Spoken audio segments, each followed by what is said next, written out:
News. Digital చెల్లింపులు మన దైనందిన జీవితంలో భాగమయ్యాయి. మొబైల్ బ్యాంకింగ్, యూపీఐ, ఆన్లైన్ లావాదేవీలు జీవితాన్ని సులభతరం చేశాయి. కానీ అవి సైబర్ మోసాల ప్రమాదాన్ని కూడా విపరీతంగా పెంచాయి. కొన్నిసార్లు అజాగ్రత్త లేదా తప్పు క్లిక్ కొన్ని నిమిషాల్లో సంవత్సరాల పొదుపును తుడిపెట్టేస్తున్నాయి. అటువంటి పరిస్థితుల్లో సైబర్ ఇన్సూరెన్స్ శక్తివంతమైన రక్షణగా ఉద్భవించింది. డిజిటల్ చెల్లింపులు మన దైనందిన జీవితంలో భాగమయ్యాయి. మొబైల్ బ్యాంకింగ్, యూపీఐ, ఆన్లైన్ లావాదేవీలు జీవితాన్ని సులభతరం చేశాయి. కానీ అవి సైబర్ మోసాల ప్రమాదాన్ని కూడా విపరీతంగా పెంచాయి. కొన్నిసార్లు అజాగ్రత్త లేదా తప్పు క్లిక్ కొన్ని నిమిషాల్లో సంవత్సరాల పొదుపును తుడిచిపెట్టేస్తోంది. అటువంటి పరిస్థితుల్లో సైబర్ ఇన్సూరెన్స్ శక్తివంతమైన రక్షణ ఉద్భవించింది. భారత్లో గత కొన్ని సంవత్సరాలుగా డిజిటల్ మోసం కేసులు గణనీయంగా పెరిగాయి. సులభమైన ఇంటర్నెట్ యాక్సెస్, అవగాహన లేకపోవడాన్ని ఆసరాగా చేసుకొని సైబర్ నేరస్తులు ఫిషింగ్ కాల్స్, నకిలీ లింకులు, ఓటీపీ మోసం, యూపీఐ స్కామ్ల ద్వారా ప్రజలను లక్ష్యంగా చేసుకుంటున్నాయి. చాలామంది కష్టపడి సంపాదించిన డబ్బును కోల్పోయారు. అటువంటి పరిస్థితుల్లో సైబర్ బీమా ఆర్థిక పరిహారం హామీని అందిస్తోంది. ఈ పాలసీ కింద మీరు యూపీఐ మోసం, డెబిట్ లేదా క్రెడిట్ కార్డు స్కామ్లు, ఫిషింగ్ ఈమెయిల్లు, ఆన్లైన్ హ్యాకింగ్ లేదా గుర్తింపు దొంగతనం బారిన పడితే బీమా కంపెనీ నిబంధనలు, షరతుల ప్రకారం మీకు నష్టాన్ని భర్తీ చేస్తోంది. కొన్ని పాలసీలలో చట్టపరమైన సహాయం, డేటా రికవరీ వంటి సేవలు కూడా ఉంటాయి. ఇది మీ బ్యాంక్ బ్యాలెన్స్ను రక్షించడమే కాకుండా డిజిటల్ లావాదేవీలు చేసేటప్పుడు మీపై విశ్వాసాన్ని కూడా కలిగిస్తోంది. దేశంలో యూపీఐ, ఆన్లైన్ చెల్లింపుల వినియోగం క్రమంగా పెరుగుతోంది.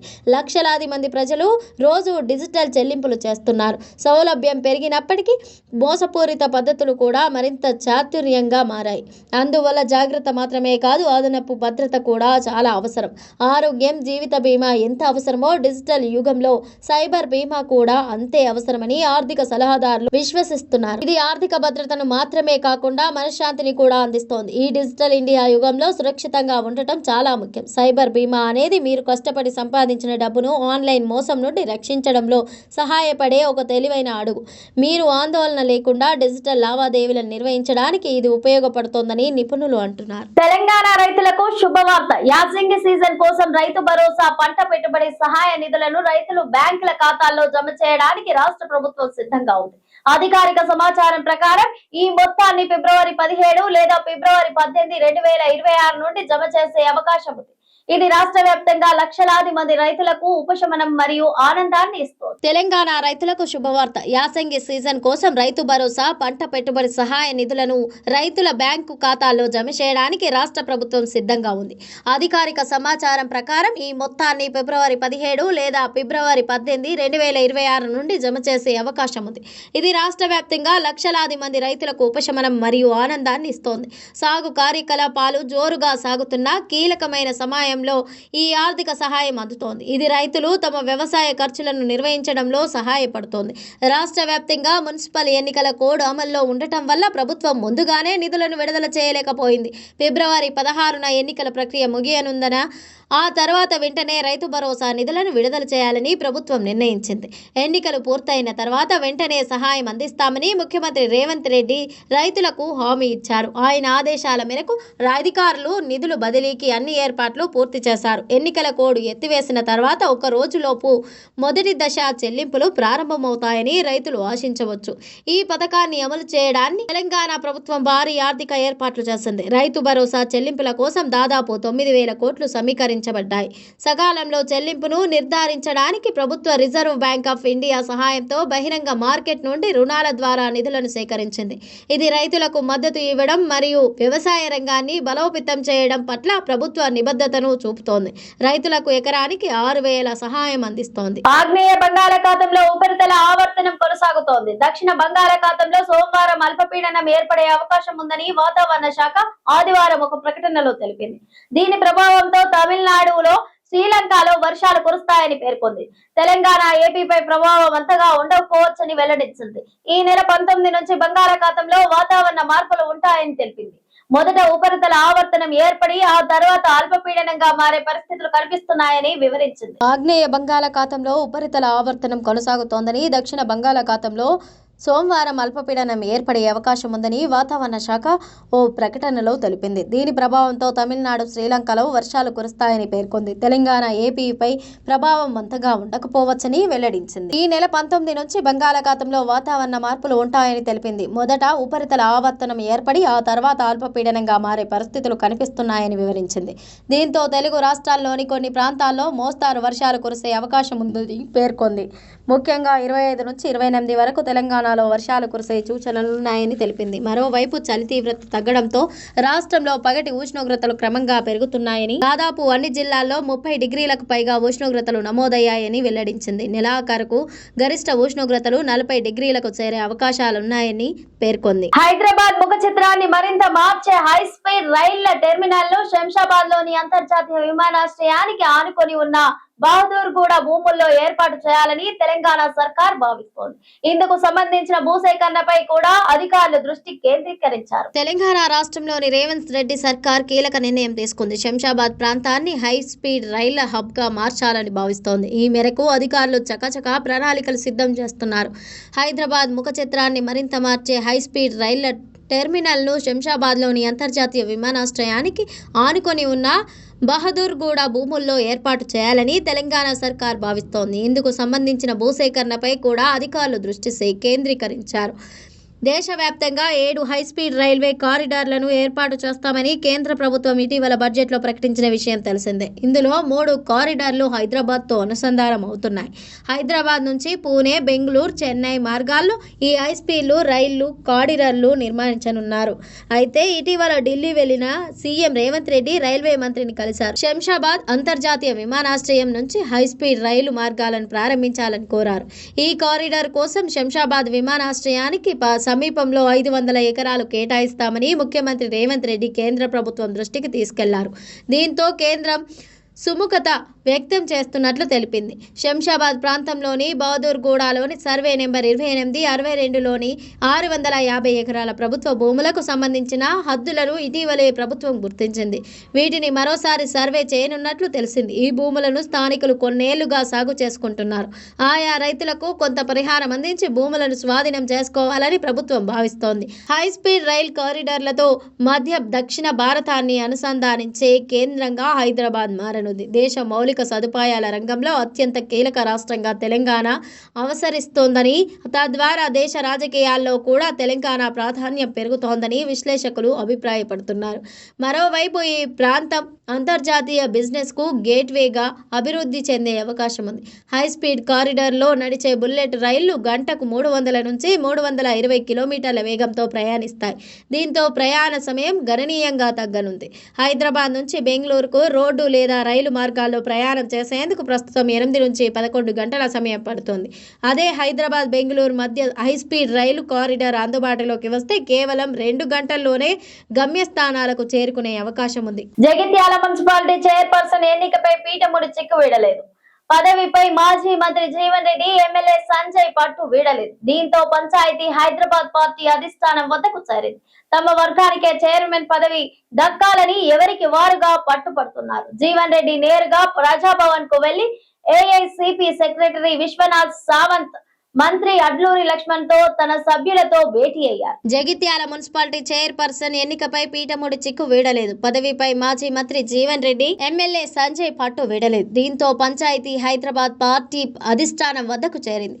తమ వర్గానికే చైర్మన్ పదవి దక్కాలని ఎవరికి వారుగా పట్టుబడుతున్నారు. జీవన్ రెడ్డి నేరుగా ప్రజాభవన్ కు వెళ్లి ఏఐసిసి సెక్రటరీ విశ్వనాథన్ సావంత్, మంత్రి అడ్లూరి లక్ష్మణ్ తో తన సభ్యులతో కలిసి భేటీ అయ్యారు. పార్టీలో జరుగుతున్న పరిణామాలు, ఎమ్మెల్యే పనితీరుపై అధిష్టానం ప్రతినిధులకు వివరించారు. ఒకవైపు జీవన్ రెడ్డితో చర్చలు జరుగుతుండగానే ఎమ్మెల్యే సంజయ్ కుమార్ తో కూడా మంత్రి అడ్లూరి లక్ష్మణ్ ఫోన్ ద్వారా మాట్లాడారు. ఇదిలా ఉండగా ఇరు వర్గాలకు చెరి 2.5 ఏళ్లు చైర్పర్సన్, వైస్ చైర్పర్సన్ పదవులను కట్టబెట్టేందుకు నిర్ణయించినట్టు తెలిసింది.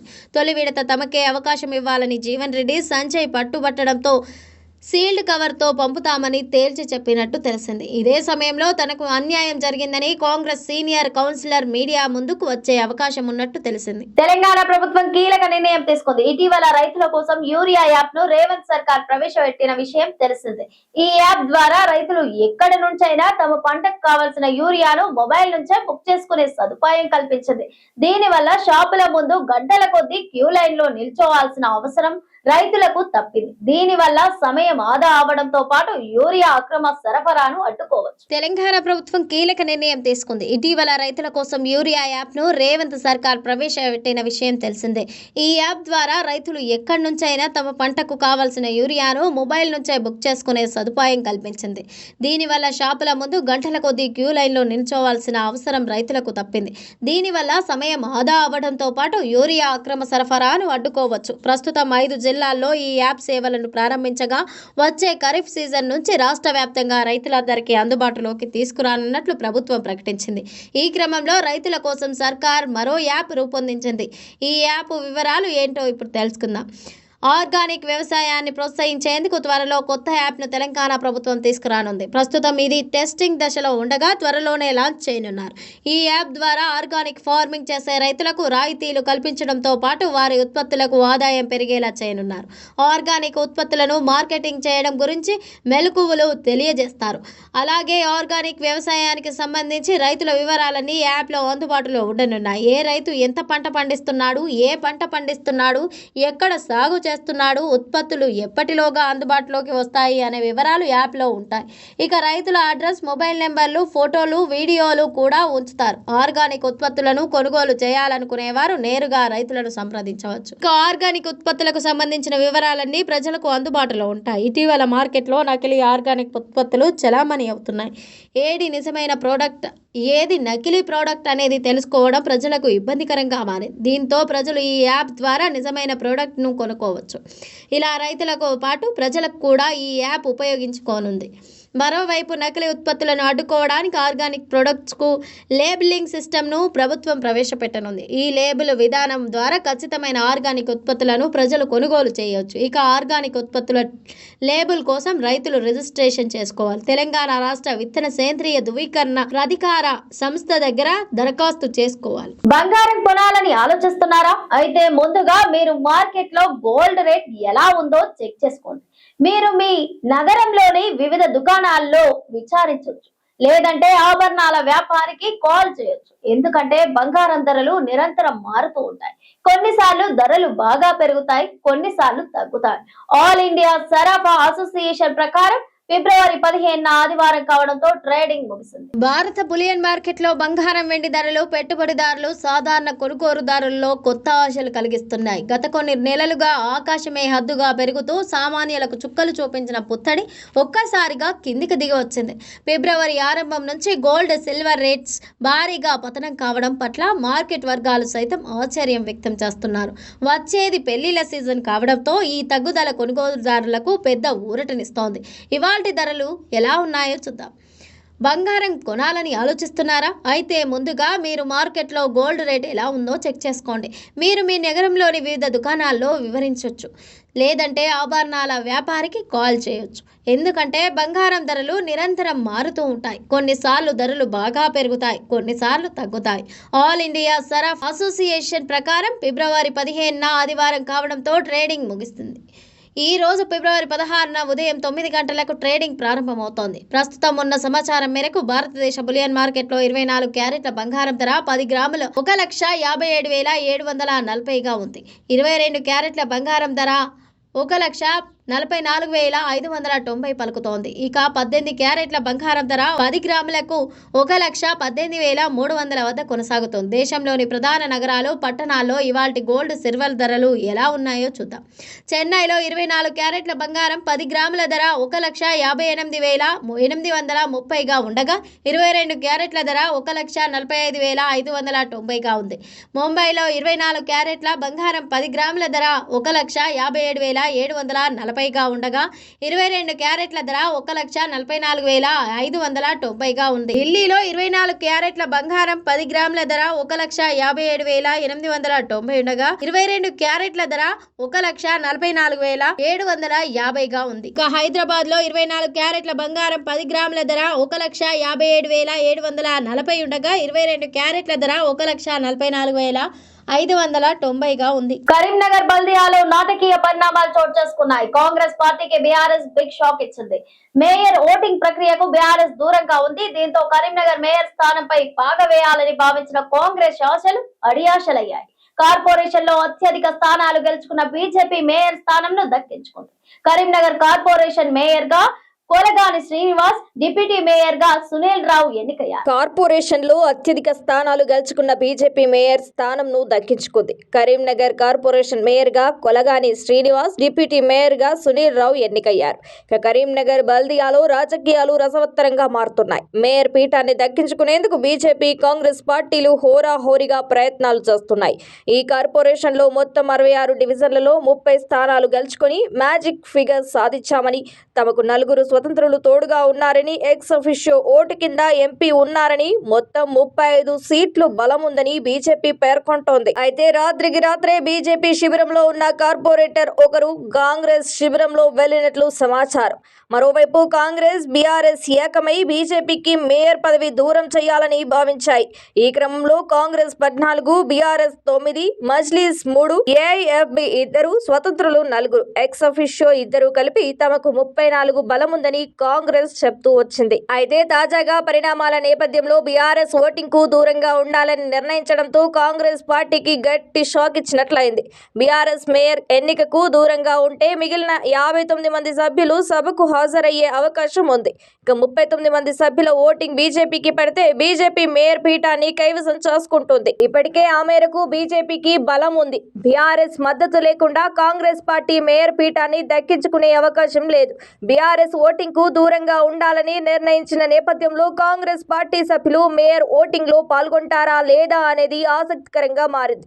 మొత్తానికి కరీంనగర్ మేయర్ స్థానాన్ని దక్కించుకునే క్రమంలో బీజేపీ, కాంగ్రెస్ పార్టీలు ఎత్తుకు పై ఎత్తులు వేస్తున్నాయి. బీఆర్ఎస్ సభ్యులు ఎన్నికకు హాజరు కాకుంటే బీజేపీ మేయర్ పీఠాన్ని దక్కించుకోవడం లాంఛనంగా మారింది. ఇప్పటికే కరీంనగర్ కార్పొరేషన్ కు మేయర్ అభ్యర్థిగా కొలగాని శ్రీనివాస్, డిప్యూటీ మేయర్ అభ్యర్థిగా సునీల్ రావులను బీజేపీ ఖరారు చేసింది. ఈ మేరకు ఎన్నికల అధికారికి ఆ పార్టీ ప్రతిపాదించింది. ఇది ఇవాల్టి బులెటిన్. మరో బులెటిన్ తో మళ్ళీ కలుద్దాం. స్టే ట్యూన్ టీస్ 24 న్యూస్.